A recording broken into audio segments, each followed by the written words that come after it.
તો વાત કરીએ સુરતની તો સુરતના ઓલપાડમાં દાદાનું બુલડોઝર ફરી વળ્યું છે, જ્યાં 10થી વધુ ગામોમાં ગેરકાયદેસર ઝીંગા તળાવો જ્યાં ઝીંગા તળાવો ઉપર દાદાનું બુલડોઝર ફરી વળ્યું છે। ત્યારે ગેરકાયદેસર દબાણકર્તાઓમાં ફફડાટ વ્યાપી જવા પામ્યો છે, જ્યાં ભૂમાફિયાઓ સામે કડક કાર્યવાહી કરવાની માંગ કરવામાં આવી છે। ત્યારે સુરતના ઓલપાડમાં દાદાનું બુલડોઝર ફરી વળ્યું છે।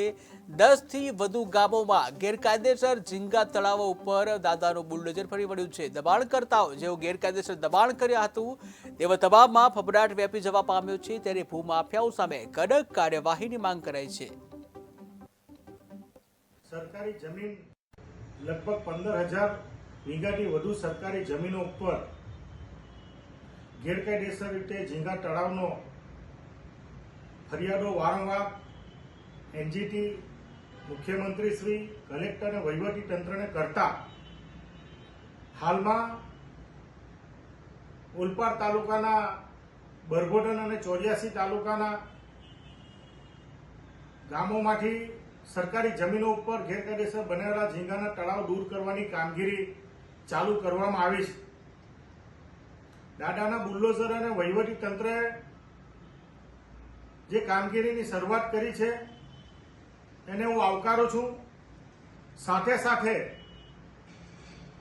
જે ઓલપાડ તાલુકાના લગભગ 20થી 22 ગામો જેવા કે દાંડી, મોર, ભગવા, કપાસી, કુવાડ, સરસ, કોબા, પારડી એવા અસંખ્ય ગામોમાં લગભગ 4,000 વીઘા સરકારી જમીનો ઉપર હાલમાં પણ આ દબાણો યથાવત પરિસ્થિતિમાં છે। ગુજરાતમાં છેલ્લા 35 વર્ષથી ભારતીય જનતા પાર્ટીનું શાસન છે અને ગુજરાતના મુખ્યમંત્રી વારંવાર ગેરકાયદેસર દબાણો દૂર કરવા માટેની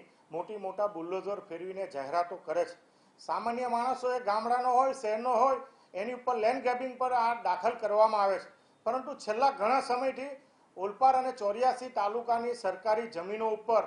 લગભગ 1,34,39,39 ચોરસ મીટર જમીનો ઉપર એટલે લગભગ 4,039 હેક્ટર જમીનો ઉપર જેની કિંમત 10,000 કરોડ રૂપિયાની થાય છે, આ સરકારી જમીનો પર ગેરકાયદેસર ઝીંગાના તળાવો બનાવી દેવામાં આવ્યા છે અને આ ઝીંગાના માફિયાઓ આની ઉપર ગેરકાયદેસર રીતે પોતાની કબજો જમાવીને બેઠા છે। આ અંગેની વારંવાર ફરિયાદ ઓલપાડ તાલુકાના 84 તાલુકાના ખેડૂતો હોય, સ્થાનિક આગેવાનો હોય, સરપંચ હોય, રાજકીય આગેવાનો અને અમો દ્વારા પણ વારંવાર એ મામલતદાર હોય, કલેક્ટર હોય, રાજ્ય સરકાર હોય એને વારંવાર કરવા છતાં પણ આ ખાડા કાન કરવામાં આવે છે, કારણ કે સીધી રીતે આ અધિકારીઓ, પદાધિકારીઓ અને મંત્રીઓ આની સાથે સીધી રીતે સંકળાયેલા છે અને કરોડો રૂપિયાના હપ્તા આના મારફત જાય છે। નામદાર સરકારશ્રીની સૂચના અનુસાર અને મહેરબાન કલેક્ટરશ્રી તેમજ પ્રાંત સાહેબ ઓલપાડના માર્ગદર્શન હેઠળ એમની રાહબરી હેઠળ બરબોધન ગામે આવેલ તેના ખાડીને અડીને આવેલા જે સરકારી બિનનંબરી જમીન છે, જેની અંદર 14થી 15 જેટલા મોટા ઝીંગાના તળાવો આવેલા છે, જેનું દબાણ અને એ ગેરકાયદેસર ઝીંગા તળાવોના બાંધકામ દૂર કરવા અને 3 લાખ ચોરસ મીટર જેટલી એ જમીન થાય છે, એટલે કે 30 હેક્ટર જેટલી જમીનો જે સરકારી બિનનંબરી આવેલી છે એમાં 14થી 15 જેટલા મોટા ઝીંગા તળાવ આવેલા છે, એ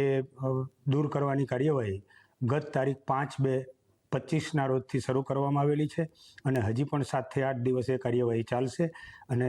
એના તમામ ઝીંગા તળાવોના દૂર કરવાની કાર્યવાહી અંદાજિત 8 થી